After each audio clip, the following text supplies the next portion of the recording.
Probably the biggest fight week of the year, maybe. I guess in November, we've got a pretty big fight week with a lot of fights. But I think this is the one that kind of embodies like what you and me love in the sport of boxing. And I will sum that up. And by the way, that's Dakota there. He's my co-host. Dakota, how are you doing? I'm doing all right, my friend. And I would say that you're right. Of all the weeks that we've had, at least in 2025 so far, we definitely have at least the most meaningful card of the year coming up. But this goes back to like Mike Tyson, Peter McNeely. This goes back to Tyson Holyfield. This goes back to De La Hoya Mosley, Mayweather, De La Hoya, many of Floyd and Manny's fights where people that didn't watch boxing are like, hey, I'm getting the fight. Want to come over, just bring a pizza or something. And I feel like this has the same level of enthusiasm as those type of fights because honestly, bro, we don't know what to expect from this. I'm putting together thoughts from a lot of people, and I feel like the smartest people in boxing are like, I don't know what to expect. I could see any outcome. Everything logical says Canelo should win, but Crawford's really friggin' special. And I think what I would like to start with is Crawford's trying to be an old school fighter. This is, how like guys always like to crap on Usyk and go like Shoeless Joe, whatever, would beat him in the 1930s with his peekaboo guard. Yeah, no one's talking about Terence Crawford's fighting like Ray Robinson right now. Ray Robinson moved up all these weight classes to fight guys. No one's comparing Crawford to Ray Robinson right now in his quest to be great because, to be quite honest, people love to glorify older fighters and love to tear down modern fighters. That's basically the trend. But to me, what's interesting about this fight is Crawford's doing something we haven't seen in a long time, where it's a very talented fighter taking a ton of risk, moving up in weight, doing what the old time fighters do. Well, and listen, man, I think there's some more recent examples of fighters doing something like this or similar to this, making a big weight jump. And sometimes when it doesn't go well, they don't get the same type of credit, because, well, you took the risk, but it was Mikey Garcia versus Errol Spence. Mikey couldn't quite hack it with Errol's size, couldn't make an impact offensively. Something like Canelo Bivol, where it was like Canelo, as big of a puncher as he is, it just doesn't seem like anything he's doing is getting to Bivol. But a semi-modern example of it going well and where you'll get credit is Bernard Hopkins coming off of 2 straight losses to Jermaine Taylor and moving up as a career middleweight to light heavyweight for his first fight and taking on Antonio Tarver and smoking him.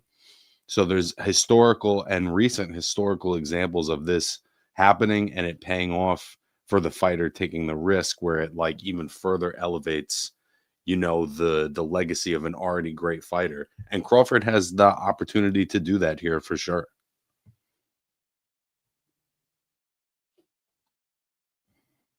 Trying to tweet out, get people in. Shout out to everybody jumping in the chat now. People are jumping in. Got 20 people already. Big show.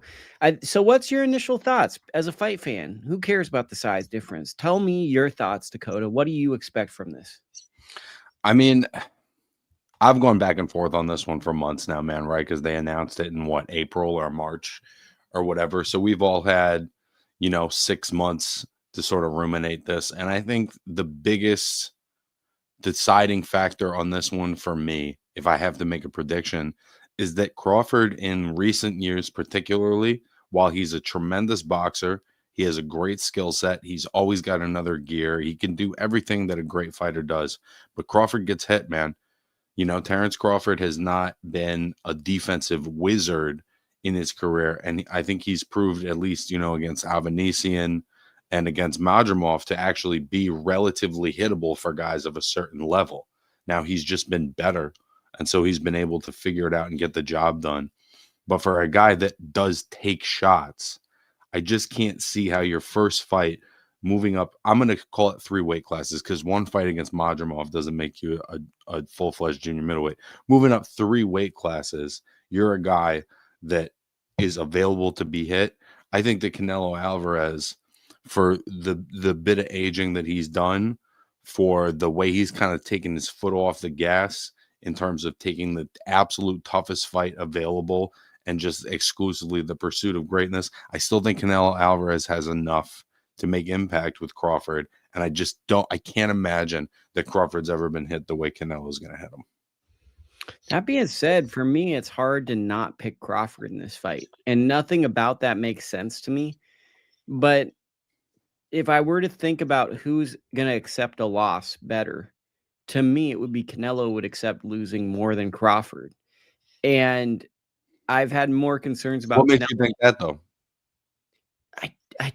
It's not as much about Canelo as it's more about Crawford. I just think Crawford's one of those guys that's have you ever heard the expression too stubborn to lose?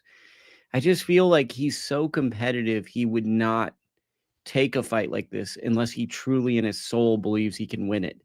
And it's one where I have deep hesitation to go against Crawford because I think it's twofold. I think Crawford's a special fighter moving up, but I also think Canelo's motivations over the last 2 to 3 years have really made me not view him as a pound for pound level fighter. He's a Hall of Fame fighter. He's one of the most important fighters of this generation. But I've been less than thrilled with some of the opposition he's chose. There's been really quality opponents that in his past he would take. But after the Dimitri Bivol fight, he has taken a more business approach of, I'm going to get big money fights. I'm going to win these fights. And that's that. And though it does not always make sense to me when I say I think Crawford's going to win, because nothing about it makes sense, I really think Crawford's going to win this fight. I think he's going to drop Canelo because he's one of these guys. He's kind of like a real life Rocky. I was thinking about the other day. He doesn't fight like the Rocky character in the movies, Rocky Balboa, but he kind of embodies that spirit where like he's a really good fighter, yet he always finds himself as the underdog in most of even for the Victor Postol fight, he was like kind of viewed as an underdog going into that. And I think he does better when he's doubted. I think Crawford going into the Madrimov, part of the problem was people expected him to have a great performance.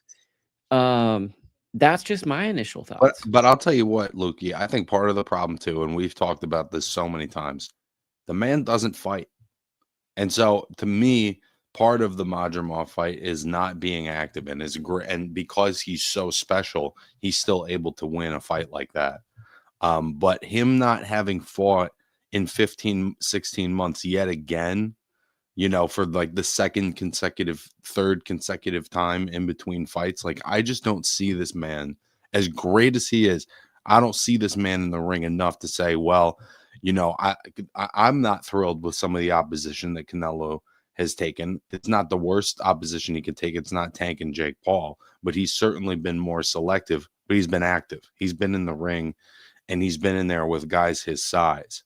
And so to me, those are the factors where I'm not really necessarily picking him, but I'm definitely leaning Canelo because in some ways I do like Crawford's skills better, but all of the other pieces I feel like are in favor of Canelo. And I've always thought, man, at some point, the fact that Terence don't fight is going to catch up to him.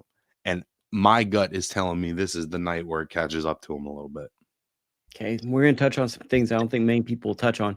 Does Canelo lean on Crawford in this fight? I think it's possible. I mean, it depends on what approach Crawford takes. If Crawford's a perimeter fighter, or at least a back foot fighter, it's going to somewhat remain at arm's length because that's kind of the style that Canelo fights in. But I think that if it gets physical, meaning Crawford decides, okay, I'm gonna take that risk and get in the pocket and go chest to chest with this guy, I think that Canelo will push him around, and I think he'll be stronger. Okay, Eric Rosas in the chat is really contributing. He said, draw is the best bet. This is one of those big fights that would benefit from a rematch. It's going to be a draw. He isn't going to knock down Canelo. It's going to be a draw. So Eric Rosas really contributing to the chat so far. If you had to, through 4 rounds, what do you think the fight looks like? Do you think it starts slow? I think it starts slow. I think that first 4 rounds, you're getting a feel for what time it is. The second 4. So who takes over in the first? Because someone's going to have a little bit of an edge through the first 4. Who do you think is going to dictate the pace? Canelo? I think that I think that Crawford probably will, in the same way that Amir was able to against Canelo for a period. I just think that Canelo's power and size, like I just think at some point he's going to land something that's going to change the tone of the fight. Around round 9 is a big moment for me. Will Canelo get tired? Because that is a factor in some Canelo fights, especially when he's throwing power shots and looking to land.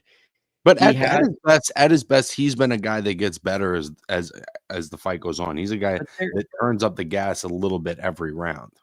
But he's a second win guy. You got to admit that. Like, he has moments where he has to take the foot off the gas to get that second wind late in the fight. Like, there are, and I'm curious if he takes the second wind, what does Crawford do? Because I feel like Crawford's really going to work if Canelo takes his foot off the gas. Sure. Listen, that's part of why they made the fight, right? That's a lot of interesting questions that need to be answered in this matchup. And, you know, even if it's not the most athletically significant for either guy, Canelo being a super middleweight for a long time, Crawford sort of being without a weight class since the Errol Spence fight, and now I think looking to really cash out in a way that he hasn't been able to throughout the duration of his career. It's an interesting fight. It's not the first one I would have picked for. No, go ahead.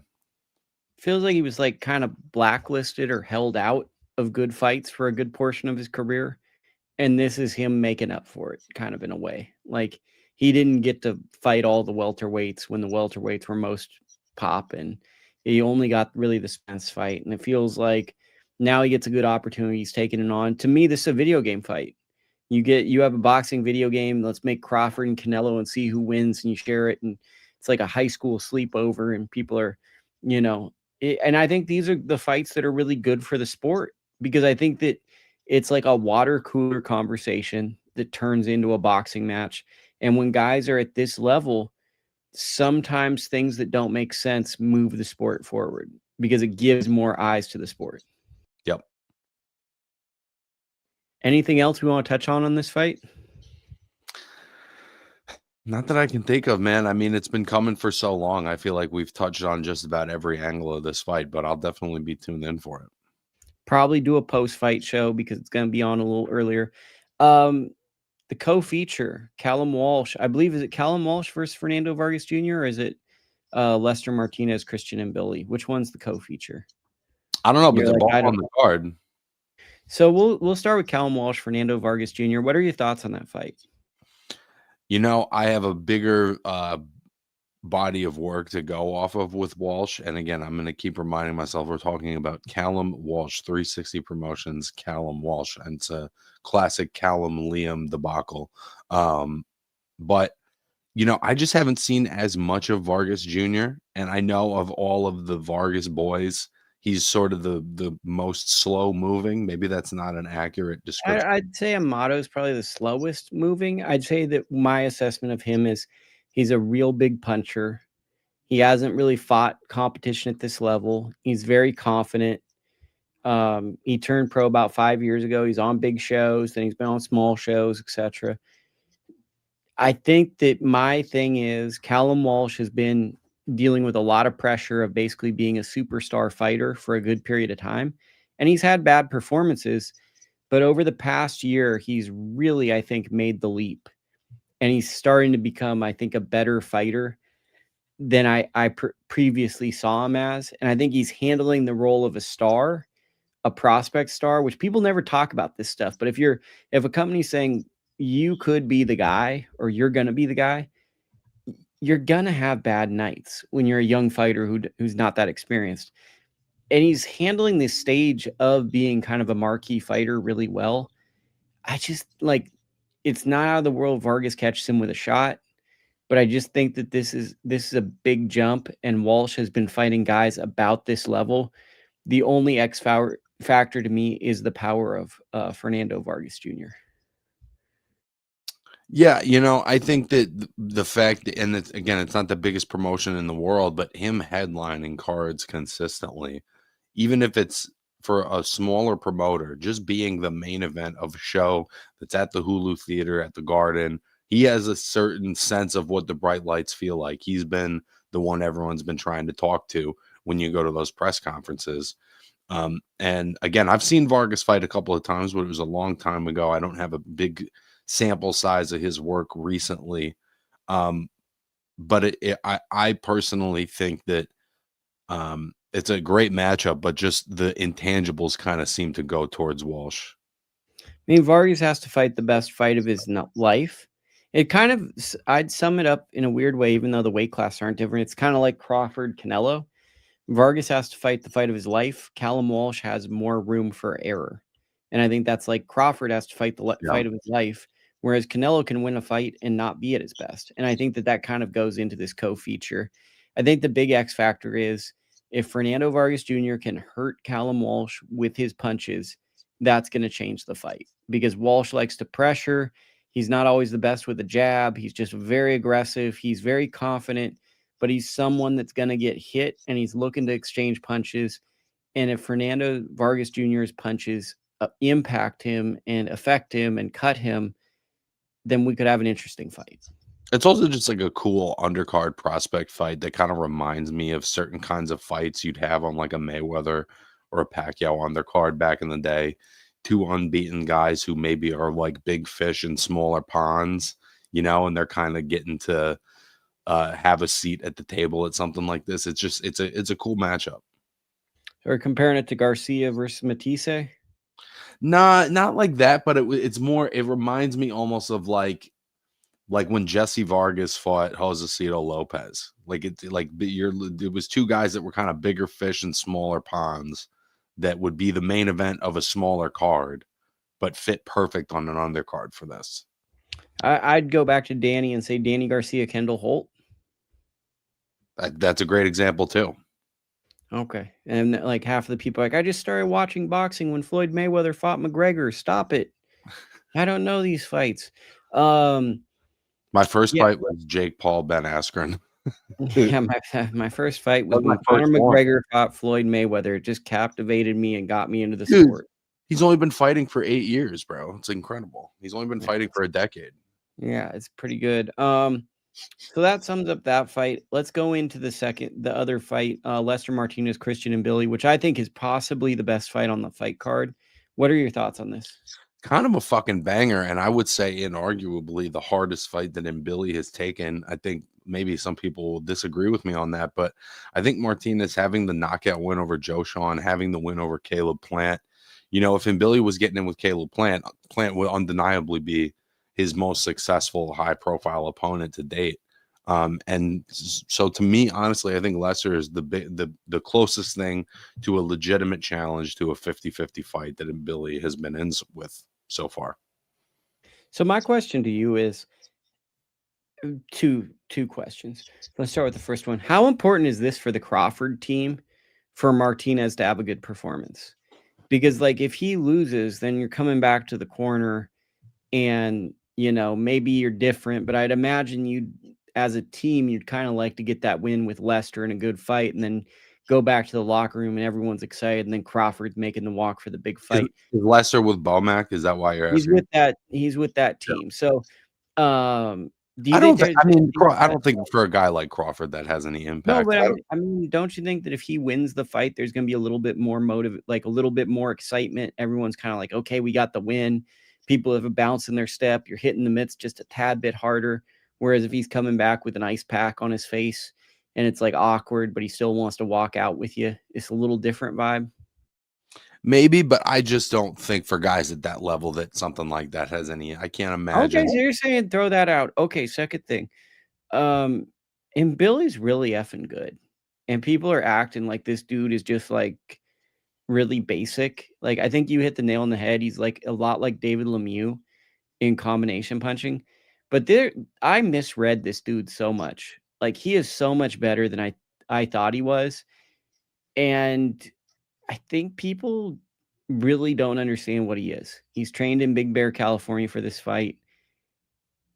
I think this is going to be... People said that about David Lemieux, that he was all limited and shit, right? But if he was everything they said he wasn't knocking Curtis Stevens through the ropes, right? He wasn't beating Gabe Rosado. He was getting outboxed by those guys if he wasn't you know, what at least somewhat what they said he was. And I think for Mbilli, it's like Derevyanchenko or Zaleski would have figured it out.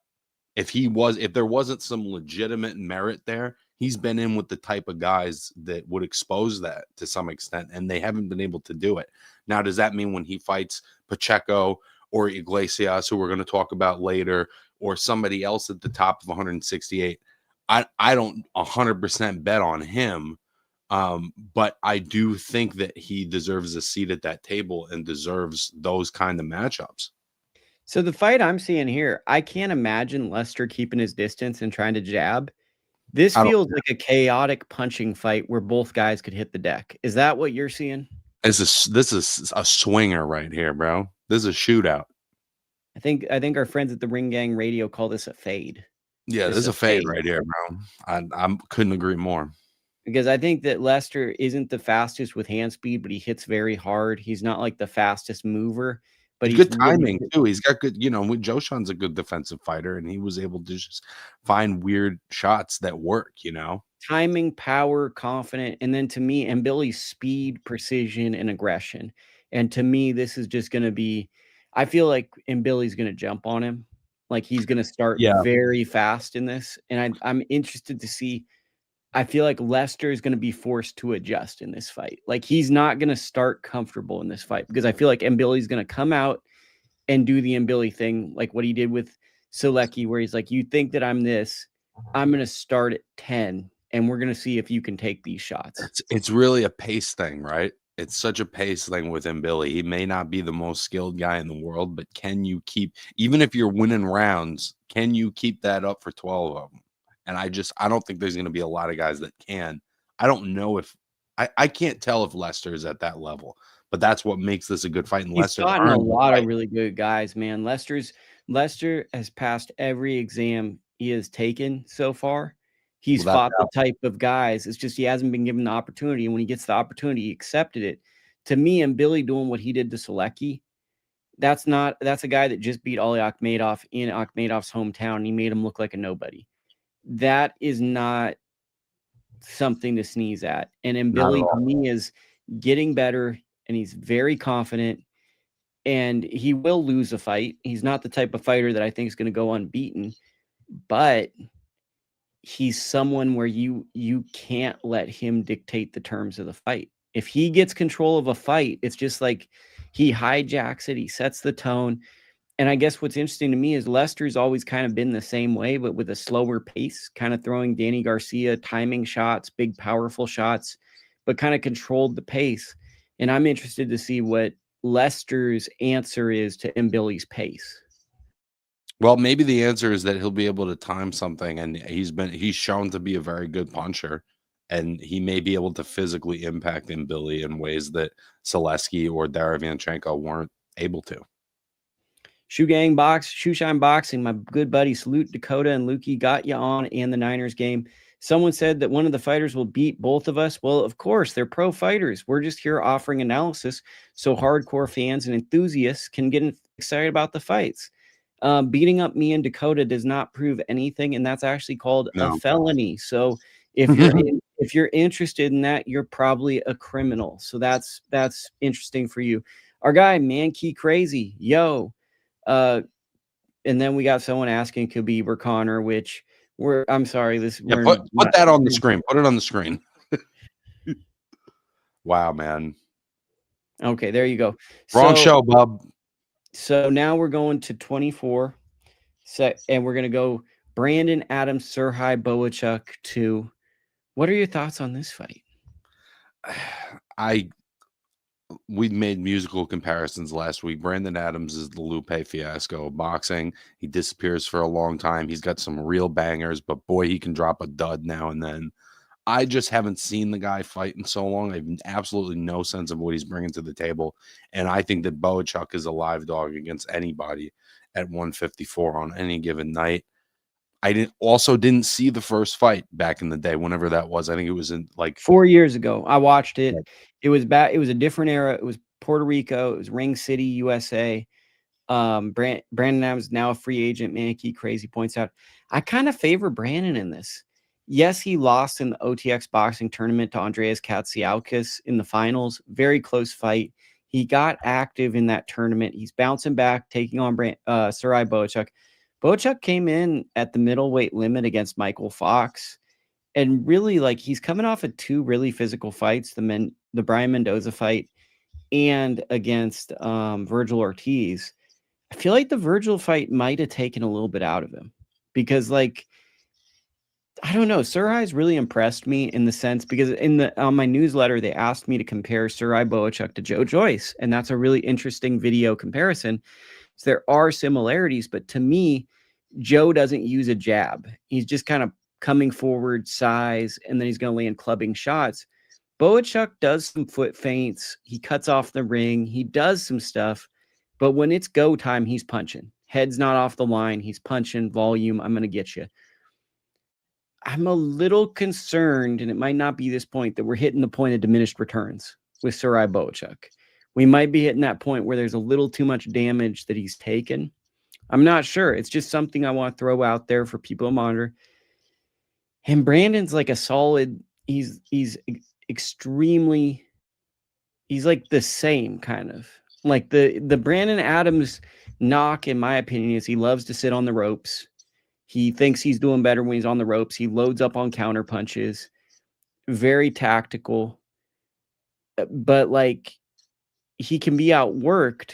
But I wonder if Bohachuk's going to outwork him because Adams is going to be throwing punches. So my initial gut feeling is Brandon's going to win again. It's very possible. And sometimes a guy's just got your number, you know, even if you compare the careers side by side, one is better than the other. Some guys just have your number.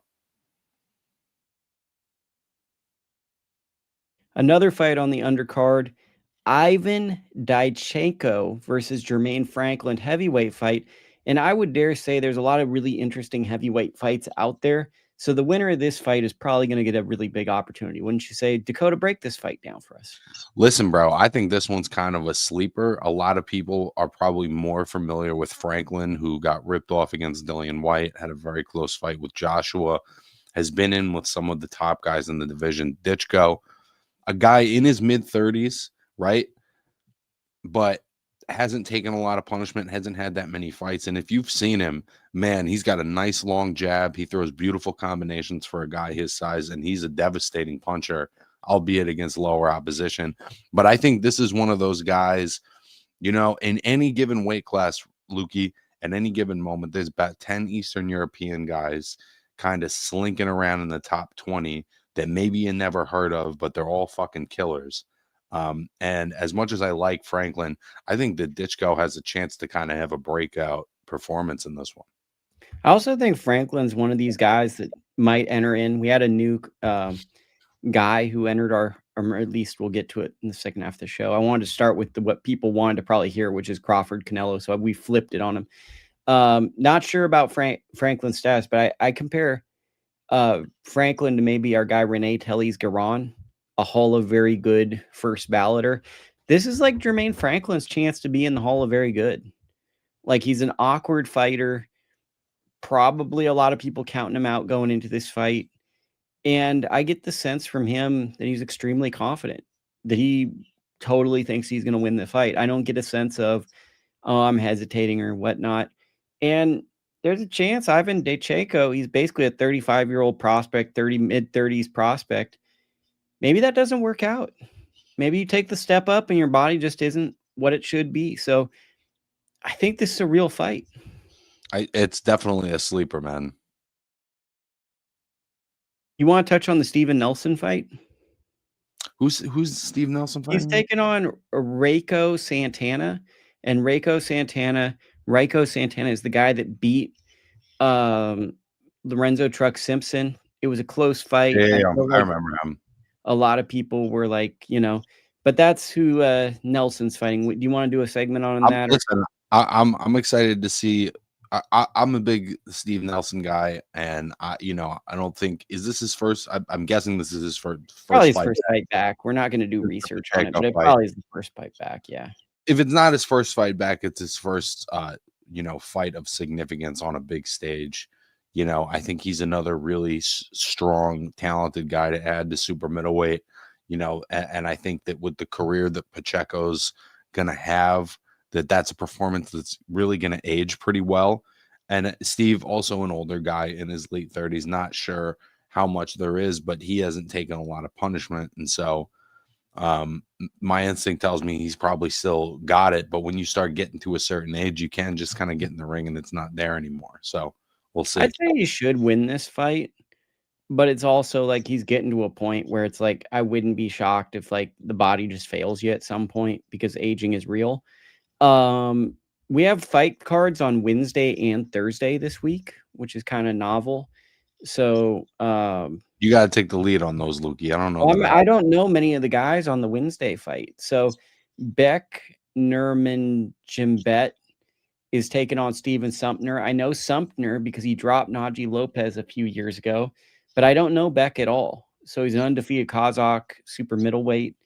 I don't know the Cuban heavyweight Yoandy Toirac, but he's taken on Skylar Lacy, who's fought in a few guys, Antonio Morales, and our guy Brandon Moore. I'm aware of that. Mikie Tallon is taking on Christian Robles. That's probably the fight that I'm most familiar with. Mikie Tallon is someone that has kind of gathered a social media following. Christian Robles has a few of hard luck losses. Really good physical fighter who's better than his record says. That's the Wednesday card. Now, the Thursday card, I'm much more familiar with people. We got Anthony Alascuga, WBO flyweight champion. He's taking on Juan Carlos Camacho. Camacho has really had some fights, very close fights that I didn't really feel he may or may not have won, but they were just too close for me to believe that he's going to compete with a champion. Like, it just felt like he wasn't separating enough in fights that he should be separating in. I think this is going to be a clear win for Anthony where he separates. He's coming off a hard fight recently. And then featured on that undercard, we got Justin Valoria, Jaleel Hackett, and Jamar Talley. All three are interesting fighters. Justin Valoria is very offensive-minded, good check hook fighter. Jaleel Hackett, I think, is a good volume fighter. And Jamar Talley was one of the most pro-ready amateurs I saw from the last Olympic wave of amateurs. Good power puncher. And excited to see him. So those are kind of the midweek fights. Love me some Anthony Alascuga, man. That knockout against La Bamba was vicious. It was a good one, bro. So let's go into the next one, which is Paddy Donovan versus Luis Crocker. This will be for the IBF the IBF vacant welterweight title. What are your thoughts on this? Because I guess I'll just share mine right up front. I saw Donovan winning the whole fight. Then it was a technicality that he lost on DQ. They're running the fight back. I think Donovan's going to dominate the rematch. That's my thoughts. I think that's very possible. But sometimes there's a weird thing that happens where like the winner, regardless of the legitimacy of it, believes it. And so it kind of elevates where they're at. I think about Rungvisai, probably not beating Chocolatito in that first fight, but getting the decision. And then kind of filling the champ's shoes and dominating Chocolatito in the rematch. So I think that exists. You know what I mean? Even if the win isn't justified, you start to believe it, and that can be helpful. I just think there's a huge talent gap here. I agree. I think Crocker is a good physical fighter, but he's kind of like a rugged British level domestic fighter. And I think Donovan has a chance to possibly be the best welterweight at one point. Like, he's got a good style where he moves in and out. UK welterweight or welterweight? I mean, we're talking welterweight. I think he has the ability. I think he has the ability to be a top welterweight in all of boxing. He'd be on that way if he wins a belt. You think he's beating Pat McCormick? Well, I mean, we're gonna get to that, but I mean, that's a fight. I'm just saying, if we're talking even just UK, I think maybe he's. I think he beats McCormick because I think McCormick. Wow. I guess we can get into this.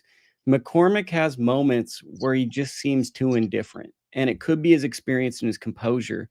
But man, does it feel like he gets the bare minimum out of his talent.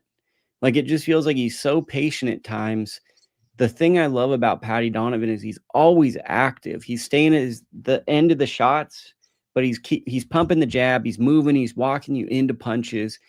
He's always doing something. And with McCormick, what's kind of bugged me about his evolution is he kind of has it all. He's physical, he's strong, he's talented.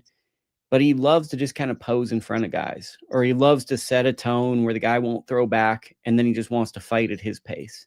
And I feel like that will catch up to him. And I feel like a guy like Donovan, who is now training with Andy Lee, I believe, who could be the coach of the year, just came up with a great game plan for Shiraz. I think Donovan's going to make that jump, and he's more than likely, in my opinion, about to be a world champion if he wins this fight, this for a vacant belt. And I think he's going to be up there with Brian Norman Jr. as like a top guy. I think you could be very right, but I think the difference is sometimes I see Donovan as slightly more hittable. And to me, when you get up to a certain level, that's always more foreshadowing than somebody who stays within themselves. I think that what I see with Pat McCormick is a guy that doesn't get hit a lot, that stays within his tempo and is very effective at what he does. And I think if somebody were to up the tempo on him, that he could up that gear. Now, you may be right. It may not play out that way, but I just see somebody who stays within themselves. And to me, like Shakur, right, like some more technical guys, I think that can become a form of poise, when somebody is trying to give you the business a little bit and rattle you.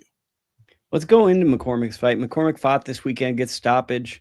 I think for me, I'm so hard on McCormick at times because he was one of the 5 best guys coming out of that Olympic wave in 2021.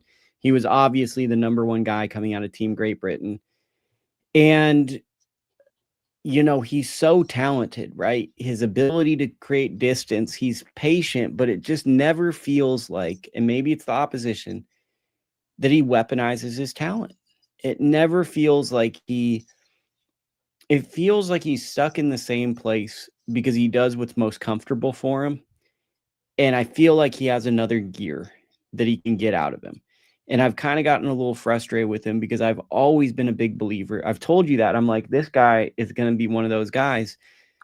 But I'm starting to see him look a little bored in there. I see. Maybe it'd be just because I'm going into it with not as many expectations. I didn't see him as an amateur. I've only really seen his pro career.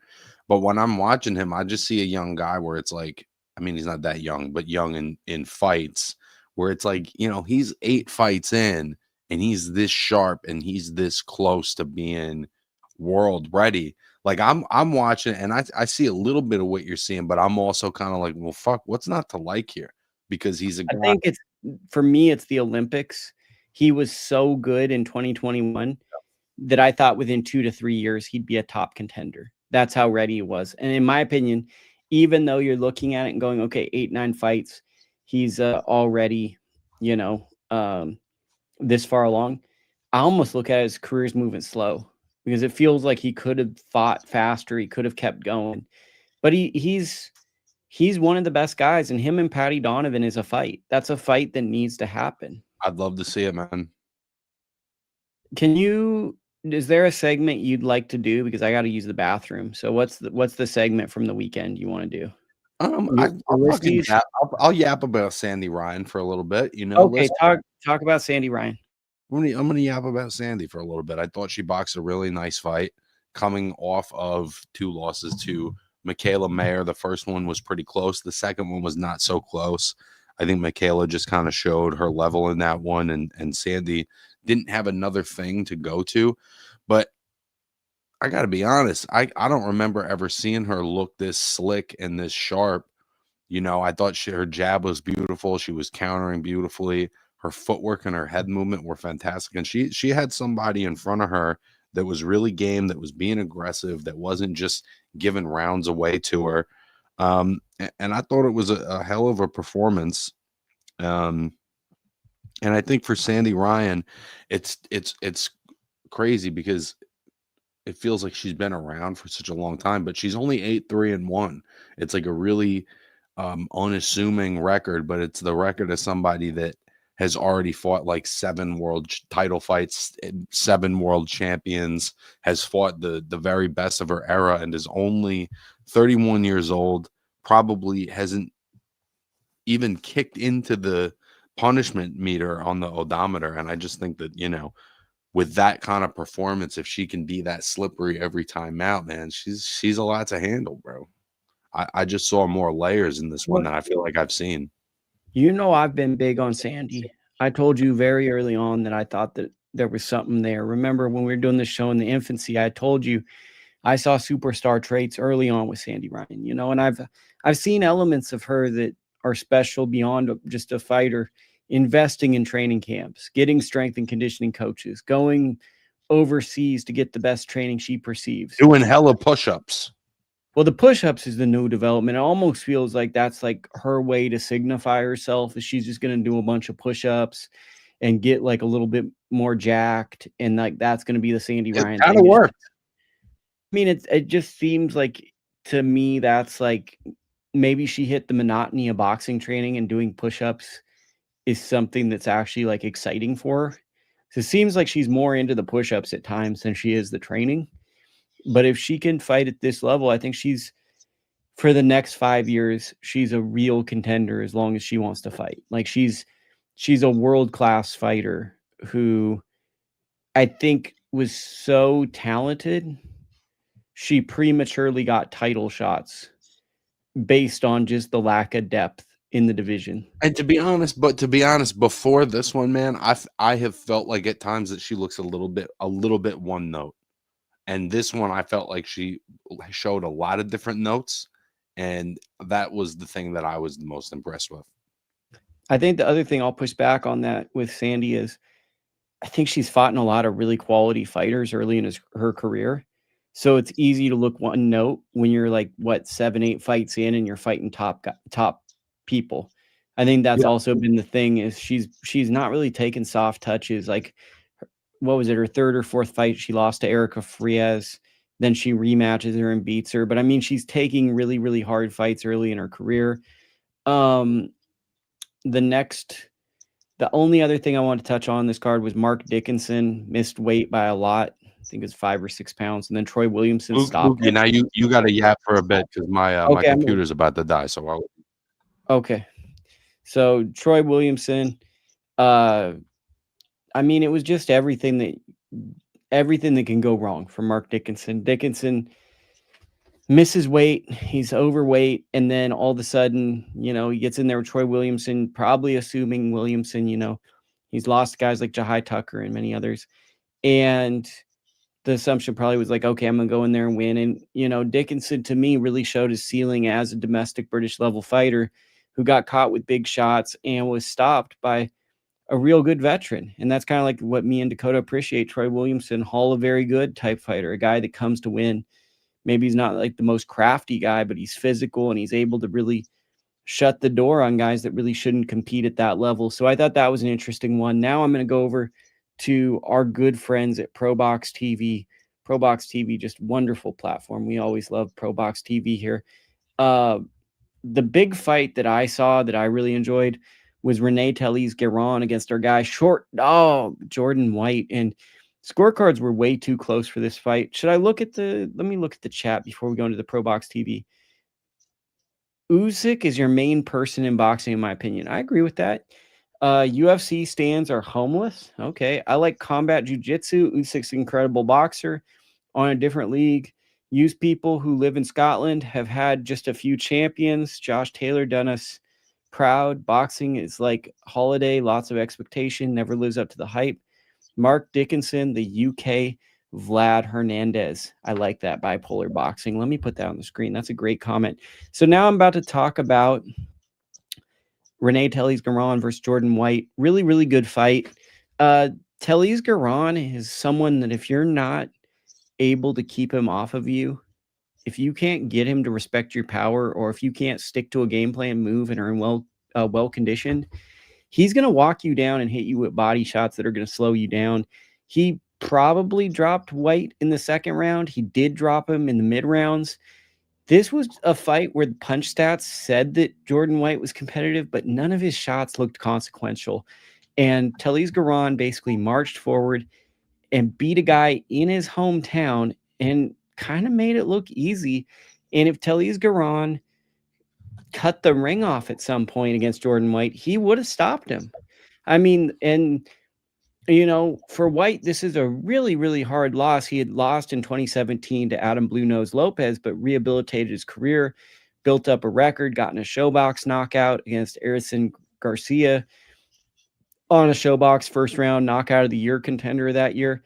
But the type of damage he took in this fight, and to hear the conversations that were being had in the corner between rounds and the mid rounds were not the kind of, it feels like this is going to have lingering effects, because it was like there was a lot of doubt and a lot of questioning. White showed his heart and his toughness, but man, guys like Teles Garan kind of remind me of Venado Lopez. They just take something out of young fighters if they're not ready for that type of fight. And I'm not sure if you saw this, but that Renee Teles Garan fight, I've nominated him for the Hall of Very Good, because beating another prospect. Tell you though, Lukey, I found it wildly frustrating that he couldn't seal the deal on getting a stoppage on this. He can't cut the ring off. It just felt like he had White basically like broken from like the 4th or 5th round on. And if Teles Garan had any sort of like consistency, or, you know, because he's a burst guy. He does stuff in bursts. He does stuff that surprises you, but he wasn't able to keep a tempo to get White out of there, because I think that it wouldn't have taken it. And White showed a lot of heart, a lot of balls, but I think if he had somebody really press him, it wouldn't have taken that much to get him out of there. So at least, you know, it's a good win for Teles Garan, but it was just a little bit disappointing for both guys, at least for me. Would say that, like, going into someone's hometown and having that type of performance, though, still kind of is notable, because he entered into like, it's a good win. It was a good win. He's knocked out Carlos Balderos. He's beaten guys like George Acosta. He's beaten Alex. I can't remember his last name. Alex B. And he gave Floyd Schofield a good fight. Gave Eduardo Rocky Hernandez a good fight. I mean, his career seems to be, if we're going to be honest, and we're honest guys, power puncher, fighting guys with goals of being a world champion, and seeing how you deal with a power puncher who's somewhat limited in his strategy. Like, he can punch you, he'll go to the body, but he's not cutting the ring off. He's not the fastest. How do you handle someone who's dangerous but maybe isn't as strategic? It just seemed like White, with his size and reach advantages, could not handle the physicality, and once he got hurt, there was not a whole lot of recovery that took place, and there wasn't really any adjustment. And Teles would kind of just win rounds on, you know, those little bursts. So what, Mikie, crazy, the ref wanted White to die. I mean, I think that's a little bit of an overreaction. White got up at 9 after the knockdown, repeatedly stayed on his stool. NABF rules. You want to talk about that, though? I mean, I would say it was the corner who threatened to stop the fight 3-4 times and then didn't actually do it. And the tape. I think the tape one was the weird one, where the corner basically all but stopped the fight. They changed the tape, and he sat in the stool well after the round. To me, that was very mentally. That's what I'm saying. Like, I think this guy have long-term mental effects on White, because he made decisions in this fight mentally, or he was taken to places that I think are going to, like, if a fight gets difficult, it's going to be hard to not remember that. And I think it's going to have long-term impacts on him. I do too. Unfortunately, it's one of those losses. It wasn't good. So I don't know if you caught the co-feature and the third bout, but both like kind of walk-off knockouts. Suleiman Segaway knocked out Brian Acosta right at the buzzer. Tremendous performance, but man, Brian Acosta, tons of heart. But I hope he finds a team that can teach him some strategy, because he was not using a jab. He was just relying on toughness. And Segaway, I mean, he is a true contender at this point. Doesn't have a lot of knockouts. Stops a guy who gave Ramon Cardenas a shootout of a fight. What a sensational performance. I believe he's ranked number 6 by the WBC currently. I hope he can get in the mix. Earned it. Sagawa fucking earned it, man. He's always taken tough fights. He's been in with truly like a who's who, at least in terms of prospects. And, you know, it sometimes it's mixed results, but you cannot count him out, man. You really can't. No, not at all. I mean, how would you have a fight with him and Cardenas? I think that would be a fun matchup. I mean, I love that fight. I love that. I just think Cardenas, coming off the Inoue fight, now has bigger opportunities. but I'd love a fight like that. And then for those that didn't see the program, Luis Torres knocks out Jonathan Cardozo when Cardozo, pretty boring fight, if you ask me. It was very strategic. Cardozo kind of got into a rhythm, started to outbox him, and it looked like Cardozo was pulling away in the final rounds. Out of nowhere, a straight left hurts Cardozo. Cardozo does not hold. And but in this fight and the Acosta fight, really strange stoppages at the end of the round where it looked like it was the end of the round, and then the referee kind of steps in to signal end of the round and then says it was a stoppage. It was like a kind of a not very clear stoppage, in my opinion. Listen, I didn't hate that stoppage, but I realize that that's like one thing. If there's in the rule book, how does that work? If a ref sees that if you had to continue right at this moment that you're not able to, is the bell ringing enough of an excuse to send you back to your corner to have the minute to recovery, or is he or she supposed to I'm make not that mad call at in that the moment? because I think that he was. You get what I'm asking, though? No, I get what you're asking. I'm just saying, I think he should have been stopped. I just didn't like that, the decision wasn't immediate. That the referee was like, wait, and then it's waved off. I just didn't like that there wasn't an immediate decision because it just felt a little strange. It felt like there was hesitation. I'd like to, as critical as it sounds, I'd like to see just quicker decisions. Okay, he can go or he can't go. Felt kind of like a strange one.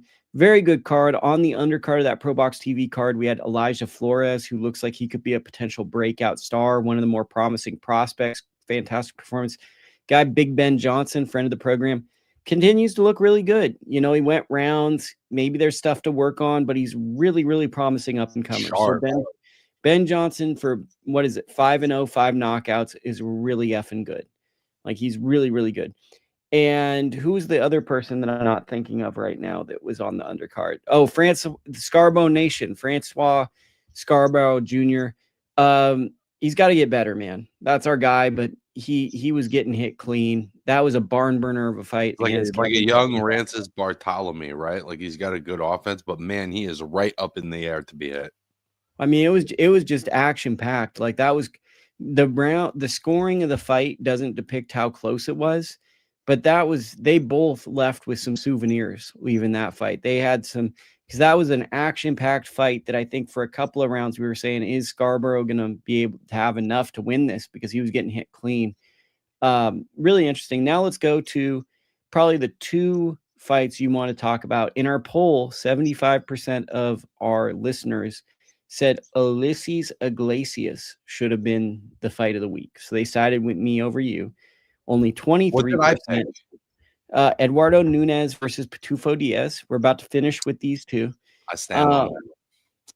What were your thoughts on Osleys Iglesias' performance? Well, I don't know, Lukey. I didn't get to see it. There's been nowhere for it to be replayed. I have heard that Iglesias was very impressive, but unfortunately, it just was not a fight accessible to the common folk like me. Okay, and explain kind of your journey to that. Well, listen, I went to try to watch it. I go on a random website that, the wonderful boxing scene always shows you where you can watch it. So I go on a random website, and, it's another subscription that's potentially upwards of $20 a month that you can only commit to for either 3 months or a full year. And I love Eye of the Tiger promotions. I don't know that I $20 a month love them, but if I wanted to watch, a fight of significance under legal means, it just wasn't really feasible unless you wanted to have a whole new subscription. So again, this goes back to part of boxing staying so niche is not being accessible to people. You have to go on a little bit of a quest sometimes to get access to fights. And I just think not a lot of people are going to be like you or me and are going to be willing to go on that quest to find the fights. Yeah, and I just scrolling through X, I just saw a highlight clip of the stoppage because I was unable to get the fight as well. I was out, and then as you said, there's different paywalls to the fight, and once the card's halfway through, I couldn't see the card because I was halfway through Like if it's halfway through and I have to pay for it, just felt like a bummer. Uh, Iglesias looks like a real guy, man.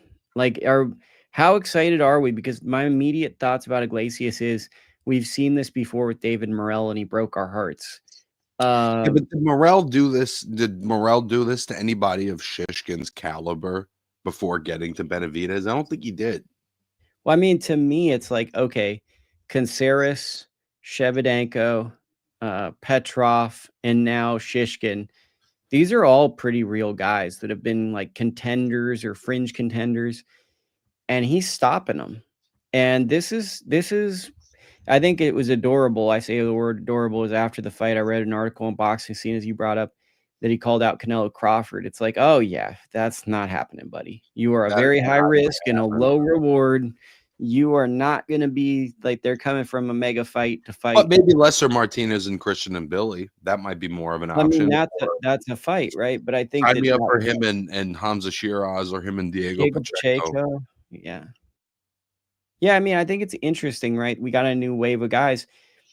He's definitely becoming one of the most fascinating fighters in boxing for me, because it's like he's very talented. He's able to box, but there's a level of like mean-spirited aggression that's also super compelling.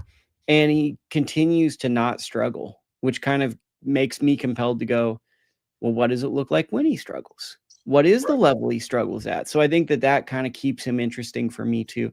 But our guy Iglesias gets the win. Now The he's only thing holding him back is having an audience. All that his man needs is an distribution. audience. He just needs the distribution. He really screams of being a star in many ways. He's, and there's a lot of interesting Cuban fighters, but I'd put him and Andy Cruz as the two that really stand out to me currently. And Morrell. I'm still a big Morrell guy, but I think that like everybody jumps off the bandwagon once you lose and then you have a tough fight. People are like, oh, you never, and he's not that much different than the run he was on. It's just now he's had harder fights. Finally, I want to end with Eduardo Nunez versus Christopher Pitufo Diaz. What did you think of this? I'll call it a fringe fight of the year type fight.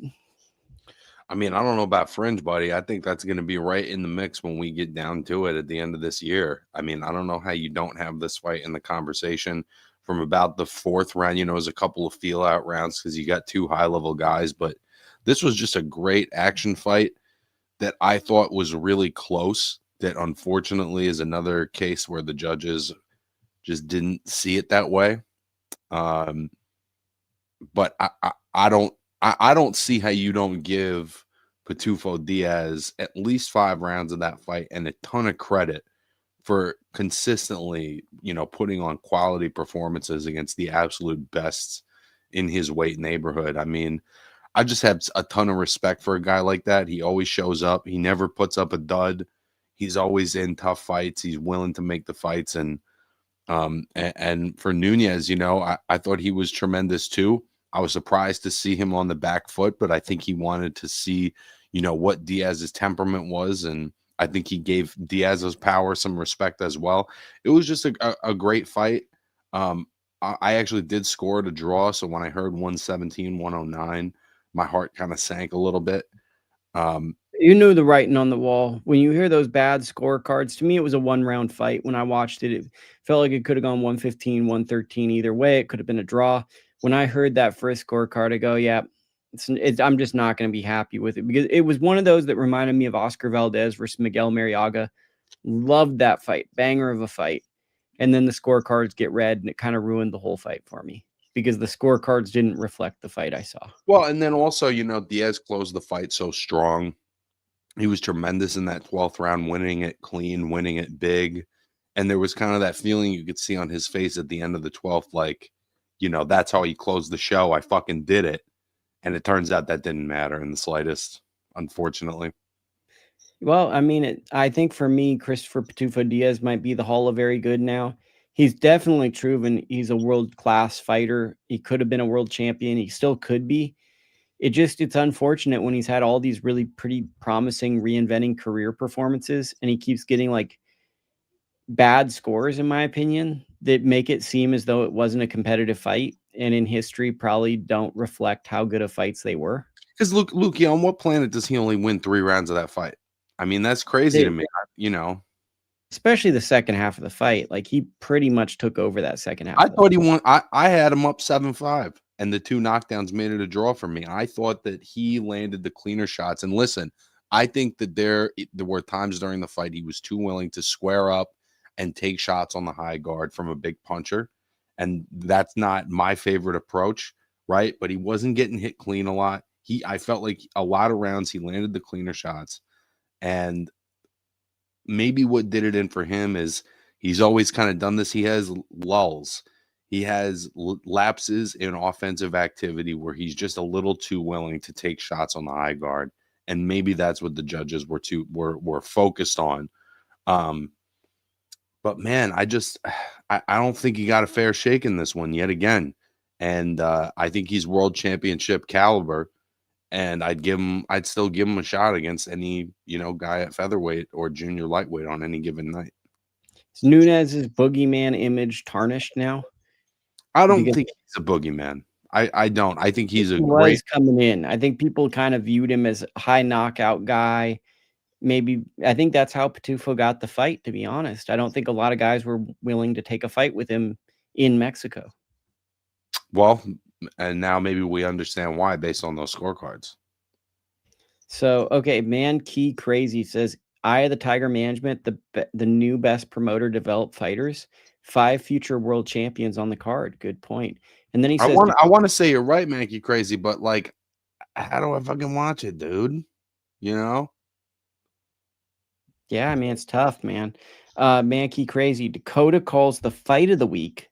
Lukey calls the people's pick. I think that sounds fair. Okay. I think that's about it for the show. Should we give people maybe like a minute or two to get questions in while you kind of say what you're doing this week? Listen, man, I'm really hoping a crazy week on my end, but I'm hoping this week we can wrap up this edit for the fight week or the Fight Life Mio Yoshida. So you guys will be able to check that out on ITR Boxing. Hopefully, if not this week, it'll be next week. And I look forward to you guys seeing it. Yeah. Well, that's our show. And I look forward to kind of doing some form of a pod with Dakota soon after the big fight. So we'll catch up with you guys next week.